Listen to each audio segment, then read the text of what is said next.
Sayyidah Khadijah, wanita tangguh penopang dakwah Rasulullah SAW. Assalamualaikum warahmatullahi wabarakatuh. Apa kabar teman-teman? Semoga selalu sehat, berlimpah keberkahan dan kebahagiaan. Amin ya rabbal alamin. Kali ini kita akan membahas tentang istri pertama Nabi Muhammad SAW. Sosok perempuan berakhlak mulia, istri setia yang menemani perjuangan dakwah Nabi Muhammad SAW dalam menegakkan panji agama Islam, yaitu Sayyidah Khadijah radhiyallahu anha. Sayyidah Khadijah adalah putri Khuwailid bin As'ad bin Abdul Uzza bin Qusay bin Kilab al-Quraisyah al-Asadiyah. Beliau dilahirkan di rumah yang mulia dan terhormat pada tahun 68 sebelum hijrah. Sayyidah Khadijah tumbuh dalam lingkungan yang keluarganya mulia, sehingga akhirnya setelah dewasa beliau menjadi wanita yang cerdas, teguh dan berperangai luhur. Karena itulah banyak laki-laki dari kaumnya yang menaruh simpati padanya. Syekh Muhammad Husain Salamah menjelaskan bahwa Sayyidah Khadijah nasab dari jalur ayahnya bertemu dengan nasab Rasulullah pada kakeknya yang bernama Qusay. Beliau menempati urutan kakek keempat bagi dirinya. Pada tahun 575 Masehi, Sayyidah Khadijah ditinggalkan ibunya. 10 tahun kemudian ayahnya Khuwailid menyusul. Sepeninggal kedua orang tuanya, Sayyidah Khadijah dan saudara-saudaranya mewarisi kekayaannya. Kekayaan warisan menyimpan bahaya karena bisa menjadikan seseorang lebih senang tinggal di rumah dan hidup berpoya-poya. Bahaya ini sangat disadari Sayyidah Khadijah. Ia pun memutuskan untuk tidak menjadikan dirinya pengangguran. Kecerdasan dan kekuatan sikap yang dimiliki Sayyidah Khadijah mampu mengatasi godaan harta. Karenanya, Sayyidah Khadijah mengambil alih bisnis keluarga. Pada mulanya, Sayyidah Khadijah menikah dengan Abu Halah bin Zurarah At-Tamimi. Pernikahan itu membuahkan 2 orang anak yang bernama Halah dan Hindun. Tak lama kemudian suaminya meninggal dunia dengan meninggalkan kekayaan yang banyak, juga jaringan perniagaan yang luas dan berkembang. Lalu, Sayyidah Khadijah menikah lagi untuk yang kedua dengan Atik bin Aid bin Abdullah al-Makhzumi.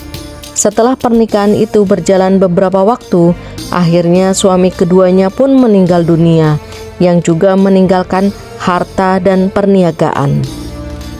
Dengan demikian, saat itu Sayyidah Khadijah menjadi wanita terkaya di kalangan bangsa Quraisy. Karenanya, banyak pemuka dan bangsawan bangsa Quraisy yang melamarnya.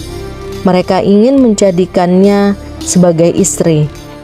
Namun, Sayyidah Khadijah menolak lamaran mereka dengan alasan bahwa perhatian Sayyidah Khadijah saat itu sedang tertuju hanya untuk mendidik anak-anaknya. Juga dimungkinkan karena Sayyidah Khadijah merupakan saudagar kaya raya dan disegani sehingga ia sangat sibuk mengurus perniagaan. Para sejawatnya mengakui keberhasilan Sayyidah Khadijah. Ketika itu mereka memanggilnya Ratu Quraisy dan Ratu Makkah. Ia juga disebut sebagai At-Thahirah, yaitu yang bersih nan suci. Nama At-Thahirah itu diberikan oleh sesama bangsa Arab yang juga terkenal dengan kesombongan, keangkuhan, dan kebanggaannya sebagai laki-laki. Karenanya, perilaku Sayyidah Khadijah benar-benar patut diteladani hingga ia menjadi terkenal di kalangan mereka dan mendapat sebutan yang mulia atau julukan yang mulia. Pertama kalinya dalam sejarah bangsa Arab, seorang wanita diberi panggilan Ratu Makkah dan juga dijuluki At-Thahirah. Orang-orang memanggil Sayyidah Khadijah dengan Ratu Makkah karena kekayaannya. dan menyebut Sayyidah Khadijah dengan At-Thahirah karena reputasinya yang tanpa cacat. Suatu ketika, Nabi Muhammad muda bekerja mengelola barang dagangan milik Sayyidah Khadijah untuk dijual ke Syam bersama Maisyarah. Setibanya dari berdagang, Maisyarah menceritakan mengenai perjalanannya, mengenai keuntungan-keuntungannya, dan juga mengenai watak dan kepribadian Nabi Muhammad SAW. Setelah mendengar dan melihat perangai manis, pekerti yang luhur, kejujuran, dan kemampuan yang dimiliki Nabi Muhammad SAW muda, kian hari Sayyidah Khadijah semakin mengagumi sosok Nabi Muhammad SAW. Selain kekaguman, muncul juga perasaan-perasaan cinta Sayyidah Khadijah kepada Nabi Muhammad SAW. Tibalah hari suci itu, maka dengan mas kawin 20 ekor unta muda, Nabi Muhammad SAW menikah dengan Sayyidah Khadijah pada tahun 595 Masehi. Pernikahan itu berlangsung diwakili oleh paman Sayyidah Khadijah, Amr bin As'ad, sedangkan dari pihak keluarga Nabi Muhammad diwakili oleh Abu Thalib dan Hamzah. Ketika menikah, Nabi Muhammad berusia 25 tahun, sedangkan Sayyidah Khadijah berusia 40 tahun. Bagi keduanya, perbedaan usia yang terpaut cukup jauh dan harta kekayaan yang tidak sepadan di antara mereka tidaklah menjadi masalah, karena mereka menikah dilandasi oleh cinta yang tulus serta pengabdian kepada Allah Subhanahu wa Ta'ala. Dan melalui pernikahan itu pula Allah telah memberikan keberkahan dan kemuliaan kepada mereka. Dari pernikahan itu, Allah menganugerahi mereka dengan beberapa orang anak. Dari rahim Sayyidah Khadijah lahirlah 6 orang anak keturunan Nabi Muhammad SAW. Anak-anak itu terdiri dari 2 orang laki-laki dan 4 orang perempuan. Anak laki-laki mereka, Al-Qasim dan Abdullah At-Thahir At-Thayyib, meninggal saat bayi. Kemudian 4 anak perempuannya adalah Zainab, Ruqayyah, Ummi Kulsum, dan Fatimah Az-Zahra. Sayyidah Khadijah mengasuh dan membimbing anak-anak beliau dengan bijaksana, lembut, dan penuh kasih sayang, sehingga mereka pun setia dan hormat sekali kepada ibunya. Sayyidah Khadijah dan kenabian Muhammad SAW. Suatu hari, Sayyidah Khadijah mendapati suaminya pulang dalam keadaan gemetaran. Terpancar dari raut wajahnya kekhawatiran dan ketakutan yang sangat besar.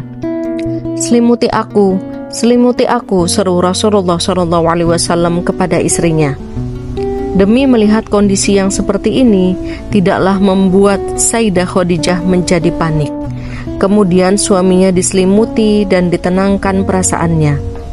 Rasul pun segera menceritakan pada istrinya. Dari cerita itu, taulah ia bahwa suaminya adalah utusan Allah Subhanahu wa Ta'ala. Dengan tenang dan lemah lembut, Sayyidah Khadijah berkata, "Wahai putra pamanku, demi Allah, dia tidak akan menghinakanmu selama-lamanya. Karena sesungguhnya engkau termasuk orang yang selalu menyambung tali persaudaraan, berkata benar, setia memikul beban, menghormati dan suka menolong orang lain." Tutur kata manis dari sang istri menjadikan beliau lebih percaya diri dan tenang. Sayyidah Khadijah memang memiliki akhlak yang sungguh mulia. Di awal permulaan Islam, peranan Sayyidah Khadijah tidaklah sedikit. Dengan setia, ia menemani suaminya dalam menyampaikan risalah yang diemban oleh beliau dari Rabb Subhanahu wa Ta'ala. Wanita pertama yang beriman kepada Allah ketika Rasulullah SAW mengajaknya menuju jalan Rabb-Nya. Dia yang membantu Rasulullah SAW dalam mengibarkan bendera Islam. bersama Rasulullah sebagai angkatan pertama. Dengan penuh semangat, Sayyidah Khadijah turut berjihad dan berjuang, mengorbankan harta, jiwa, dan berani menentang kejahilan kaumnya. Sayyidah Khadijah seorang yang senantiasa menenteramkan dan menghibur Rasulullah di saat kaumnya mendustakan risalah yang dibawa. Seorang pendorong utama bagi Rasul untuk selalu giat berdakwah, bersemangat, dan pantang menyerah. Beliau juga selalu berusaha meringankan beban berat di pundak Rasul. Perhatikan pujian Rasulullah SAW terhadap Sayyidah Khadijah dalam hadis yang diriwayatkan oleh Ahmad Al-Isti'ab karya Ibnu Abdul Bar. Dia, Khadijah, beriman kepadaku di saat orang-orang mengingkarinya. Ia membenarkanku di saat orang mendustakan, dan ia membantuku dengan hartanya ketika orang-orang tidak mau. Hadis riwayat Ahmad dalam Al-Isti'ab karya Ibnu Abdul Bar. Wafatnya Sayyidah Khadijah. Setelah berakhirnya pemboikotan kaum Quraisy terhadap kaum muslimin, Sayyidah Khadijah sakit keras akibat beberapa tahun menderita kelaparan dan kehausan. Semakin hari kondisi kesehatannya semakin memburuk. Dalam sakit yang tidak terlalu lama, dalam usia 60 tahun, wafatlah seorang mujahidah suci yang sabar dan teguh imannya, Sayyidah Khadijah Al-Kubra binti Khuwailid. Beberapa saat sebelum meninggal, Sayyidah Khadijah menyampaikan permintaan terakhirnya sebagaimana dikutip dalam kitab Al-Bushra fil Manaqib Sayyidati Khadijah Al-Kubra halaman 16. Ya Rasulullah, aku memohon maaf kepadamu jika selama menjadi istrimu belum berbakti kepadamu. Mendengar perkataan sang istri, Rasulullah menjawab, jauh dari itu ya Khadijah, engkau telah mendukung dakwah Islam sepenuhnya, jawab Rasulullah. Dengan nada lirih, Khadijah berkata kepada Rasulullah SAW bahwa dirinya sudah tak punya apa-apanya lagi untuk mendukung perjuangan Islam. Seluruh hartanya telah habis, sementara perjuangan Rasulullah SAW dalam menyebarkan Islam belumlah selesai. Khadijah berkata, wahai Rasulullah, seandainya nanti aku mati, sedangkan perjuanganmu ini belum selesai, sekiranya engkau hendak menyeberangi sebuah lautan, sekiranya engkau hendak menyeberangi sungai, namun engkau tidak memperoleh rakit atau jembatan, maka galilah lubang kuburku, jadikanlah sebagai jembatan untuk kau menyeberangi sungai itu, supaya engkau bisa melanjutkan dakwahmu. Menjelang ajalnya pun, Sayyidah Khadijah tidak berani meminta sesuatu kepada Rasulullah. Dipanggillah Fatimah, putrinya. Ya Fatimah putriku, aku yakin ajalku segera tiba, bisik Sayyidah Khadijah kepada putrinya Fatimah sesaat jelang ajal. Yang kutakutkan adalah siksa kubur. Tolong mintakan kepada ayahmu agar beliau memberikan sorbannya yang biasa digunakan menerima wahyu untuk dijadikan kain kafanku. Aku malu dan takut memintanya sendiri, kata Sayyidah Khadijah dengan suara lirih kepada putrinya. Mendengar hal itu, Rasulullah SAW berkata, wahai Khadijah, Allah menitipkan salam kepadamu dan telah dipersiapkan tempatmu di surga, kata Rasulullah SAW, dan disambut senyum Sayyidah Khadijah. Tak lama mendengar itu, Ummul Mukminin pun menghembuskan nafas terakhirnya di pangkuan Rasulullah. Didekapnya sang istri itu dengan perasaan pilu yang teramat sangat. Tumpahlah air mata mulia Rasulullah dan semua orang yang ada di situ. Sayyidah Khadijah wafat dalam usia 65 tahun pada tanggal 10 Ramadan tahun ke-10 kenabian, atau 3 tahun sebelum hijrah ke Madinah, atau 619 Masehi. Ketika itu usia Rasulullah sekitar 50 tahun. Sayyidah Khadijah dimakamkan di dataran tinggi Mekkah yang dikenal dengan sebutan Al-Hajjun. Peristiwa wafatnya Sayyidah Khadijah sangat menusuk jiwa Rasulullah SAW. Alangkah sedih dan pedihnya perasaan Rasulullah ketika itu, karena dua orang yang dicintainya, Sayyidah Khadijah dan Abu Thalib, telah wafat. Maka tahun itu disebut sebagai Amul Huzni, tahun kesedihan dalam kehidupan Rasulullah SAW. Teman-teman, meski Sayyidah Khadijah telah lama wafat, diriwayatkan Sayyidah Aisyah bahwa Nabi Muhammad SAW hampir tidak pernah keluar rumah kecuali menyebut nama Sayyidah Khadijah dan memujinya dengan pujian yang baik. Hingga suatu hari, Sayyidah Aisyah cemburu dan berkata kepada Nabi, "Apa yang engkau ingat dari seorang wanita tua dari kelompok wanita-wanita tua suku Quraisy yang kedua bibirnya putih dan telah diwafatkan oleh masa? Allah pun telah menggantikan untukmu yang lebih baik darinya." Nabi Muhammad SAW menahan amarah usai mendengar perkataan Sayyidah Aisyah itu. Kata Nabi, Allah tidak mengganti Sayyidah Khadijah untuknya dengan siapapun yang lebih baik darinya. Sayyidah Khadijah beriman ketika orang-orang menolaknya. Dia membenarkan Nabi ketika orang lain menilainya berbohong. Dia mendukung Nabi dengan hartanya ketika orang-orang tidak memberinya sesuatu. Dan Allah memberi Nabi rezeki anak-anak darinya, sementara istri-istrinya yang lain tidak. Begitu cinta dan takzimnya Nabi kepada Sayyidah Khadijah, meski Sayyidah Khadijah telah lama wafat. Terkadang Nabi Muhammad juga menyembelih kambing dan memotongnya menjadi beberapa potongan. Nabi kemudian membagikan potongan-potongan tersebut sebagai sedekah bagi Sayyidah Khadijah. Nabi juga kadang memerintahkan untuk mengirimkan hadiah kepada teman-teman Sayyidah Khadijah. Alasan Nabi melakukan itu adalah karena beliau mengasihi Sayyidah Khadijah sepanjang hidup beliau. Masya Allah.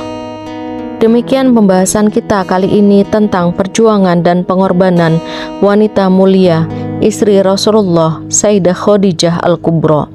Semoga kita semua dapat mengambil hikmah atas kisah ini.